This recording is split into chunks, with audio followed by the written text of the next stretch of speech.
नमस्कार दोस्तों, आप सभी का स्वागत है मेरे YouTube चैनल पर। आज मैं आप सभी को हरतालिका तीज व्रत कथा, पूजा की विधि और व्रत करने से फल की प्राप्ति के बारे में बताने जा रही हूँ। हिंदू धर्म ग्रंथों में हरतालिका व्रत तीज का विशेष महत्व बताया गया है। भविष्योत्तर पुराण के अनुसार भाद्रपद मास का अत्यंत महत्वपूर्ण व्रत हरतालिका तीज है। सनातन धर्म में भाद्रपद मास की शुक्ल पक्ष की तृतीया तिथि को यह पवित्र हरतालिका तीज व्रत रखा जाता है। ऐसी मान्यता है कि महिलाएं इस व्रत को अखंड सौभाग्य और सुखी दाम्पत्य जीवन के लिए रखती हैं। इस व्रत को सभी व्रतों में कठिनतम व्रत माना जाता है, क्योंकि इस व्रत को महिलाएं निर्जला रहकर करती हैं। कुंवारी कन्याएं हरतालिका तीज व्रत को सुयोग वर की प्राप्ति के लिए रखती हैं। हरतालिका तीज व्रत के लिए मायके से महिलाओं के श्रृंगार का सामान, मिठाई, फल और कपड़े भेजे जाते हैं। हरतालिका तीज की व्रत कथा के अनुसार माता पार्वती ने भगवान शिव के लिए कठोर तपस्या की। दरअसल माँ पार्वती का बचपन से ही माता पार्वती का भगवान शिव को लेकर अटूट प्रेम था। माता पार्वती अपने कई जन्मों से भगवान शिव को पति के रूप में पाना चाहती थी। इसके लिए उन्होंने हिमालय पर्वत के गंगा तट पर बचपन से ही कठोर तपस्या शुरू की। माता पार्वती ने इस तप में अन्न और जल का त्याग कर दिया था।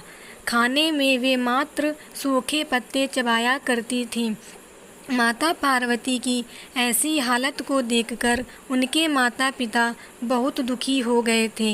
एक दिन देवर्षि नारद भगवान विष्णु की तरफ से पार्वती जी के विवाह के लिए प्रस्ताव लेकर उनके पिता के पास गए। माता और पिता को उनके इस प्रस्ताव से बहुत खुशी हुई। इसके बाद उन्होंने इस प्रस्ताव के बारे में माँ पार्वती को सुनाया। माता पार्वती इस समाचार को पाकर बहुत दुखी हुई, क्योंकि वो अपने मन में भगवान शिव को अपना पति मान चुकी थीं। माता पार्वती ने अपनी सखी को अपनी समस्या बताई। माता पार्वती ने यह शादी का प्रस्ताव ठुकरा दिया। पार्वती जी ने अपनी एक सखी से कहा कि वह सिर्फ भोलेनाथ को ही अपने पति के रूप में स्वीकार करेंगी। सखी की सलाह पर पार्वती जी ने घने वन में एक गुफा में भगवान शिव की आराधना की। भाद्रपद तृतीया शुक्ल के दिन हस्त नक्षत्र में पार्वती जी ने मिट्टी से शिवलिंग बनाकर विधिवत पूजा की और रात भर जागरण किया। पार्वती जी के तप से खुश होकर भगवान शिव ने माता पार्वती को पत्नी के रूप में स्वीकार कर लिया था। कहा जाता है कि जिस कठोर तपस्या से माता पार्वती ने भगवान शिव को पाया, उसी तरह इस व्रत को करने वाली सभी महिलाओं के सुहाग की उम्र लंबी हो और उनका वैवाहिक जीवन खुशहाल रहे। माना जाता है कि जो इस व्रत को पूरे विधि विधान और श्रद्धापूर्वक व्रत करती हैं, उन्हें इच्छानुसार वर की प्राप्ति होती है। हरतालिका तीज व्रत कथा की पूजा की विधि। हरतालिका तीज में श्री गणेश, भगवान शिव और माता पार्वती की पूजा की जाती है। इसलिए व्रत करने वाली स्त्रियों को चाहिए कि ब्रह्म मुहूर्त में जगकर नित्य कर्मों से निवृत्त होकर तिल एवं चावल के चूर्ण के साथ स्नान करें।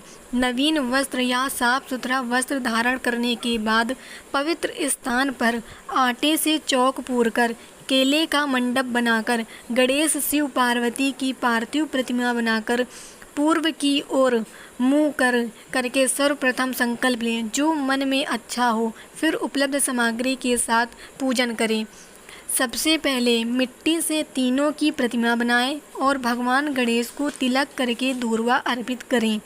इसके बाद भगवान शिव को फूल, बेलपत्र और समीपत्र अर्पित करें और माता पार्वती को श्रृंगार का सामान अर्पित करें। तीनों देवताओं को वस्त्र अर्पित करने के बाद हरतालिका तीज व्रत कथा सुने या पढ़ें। इसके बाद श्री गणेश की आरती करें और भगवान शिव और माता पार्वती की आरती उतारने के बाद भोग लगाएं।